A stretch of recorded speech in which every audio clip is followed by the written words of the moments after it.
So, can you change how you feel when you perform? Well, obviously, I'm going to say yes, because that's what I teach in the Fearless Performer program and my various other programs and one-to-one.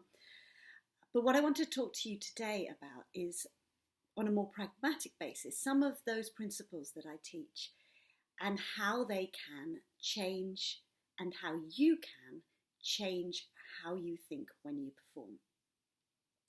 So if you think about it, all our feelings when we perform are based on our beliefs and our assumptions.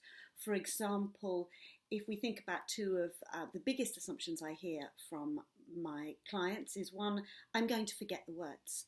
And the other one is, I'm going to let myself or the audience down. Now, you can believe that these are based in fact. Well, I'm going to forget the words because I always forget the words and I can never get that second verse right. So I know for certain I'm going to get it wrong. The truth is, you don't know for certain. You may have very strong reasons to believe you're going to forget the words, but you don't know. And do you see how by using those words you change what's a belief into a fact? And the same with the other one, I'm going to let myself or the audience down. Again, you may think, well, I always do it wrong, or I always let them down, or I never do my best, so therefore I know I'm going to let them down, or I strongly believe I'm going to let them down. But again, you see how the language there turns it into a fact. And how does that fact make you feel? How does the belief that I'm going to forget the words, or I'm going to let people down, make you feel? And then when you think about how it makes you feel, on the basis of that feeling, how do you then act? How do you behave? And often you'll find that fact, in inverted commas, that you've created makes you feel more fearful, more nervous, worried, brings tension to your body and tension to your mind. And then this is where it can become a self-fulfilling prophecy, where you create the environment in which it's much more likely that you will forget the words, or you will let yourself down, to use your words, not mine, talking to my clients out there.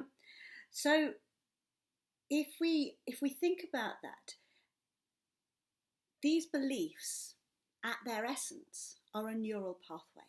And neurons that fire together wire together. So what that phrase means, and it's used by a lot of neurologists, is that the more you use neurons together, the more that they form pathways, and you're more likely to use those neurons. So they wire together, they become this pathway. And part of that process is, as you use a neuron, you build up this sheath, fatty sheath around it, called myelin.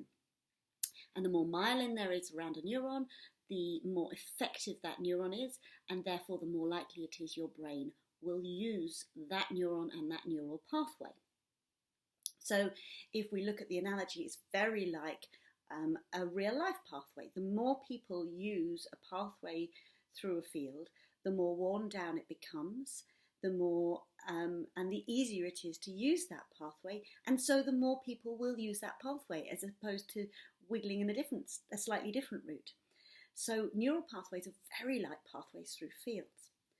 So what you are doing there, by having these thoughts that create these feelings and then create these responses, and sometimes these are self-fulfilling prophecies, is reinforcing that neural pathway, and it feels then like a habit, and it becomes a habit because it's so much easier to walk down a pathway without thinking than to forge a new pathway.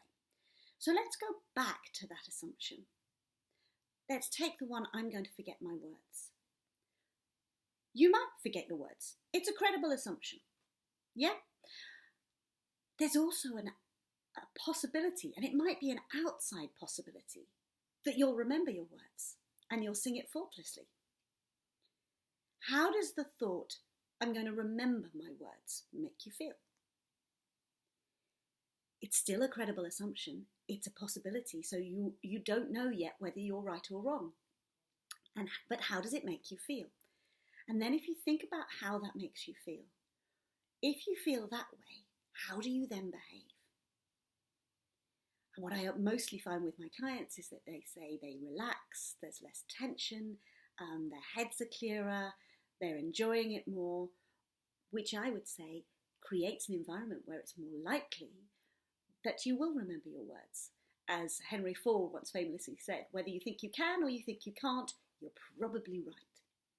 So then if you think about that neural pathway, how do you build that neural pathway?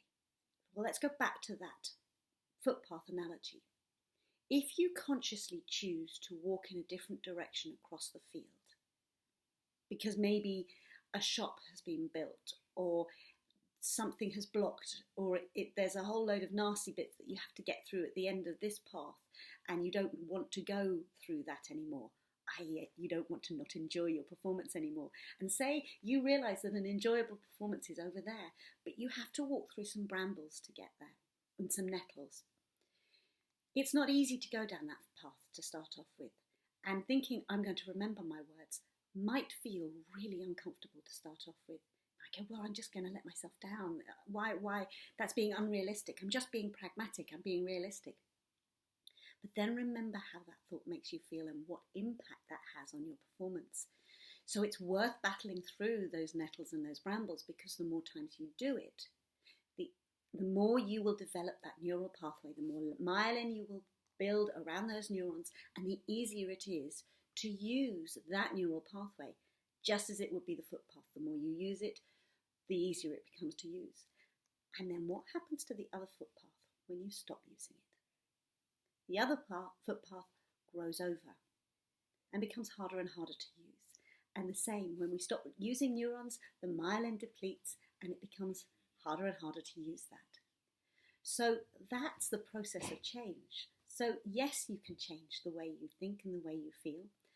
And you can do that by consciously choosing different thoughts to think about your performance. By looking at the two assumptions you can make, both of which might be credible. One might be more credible than the other, but both are possibly right. Which one makes you feel good? Which one makes you feel bad? Which one promotes a good performance? And start to consciously think the thoughts that promote a good performance. So thank you for listening. If you'd like to know more about how you can change the way you think and the way you feel about performing in a wholehearted way, to really get to the bottom of what's going on for you, then take a look at my website and take a look at the Fearless Performer program to see if it might be for you. I'm Hattie Voelcker from Find Your True Voice.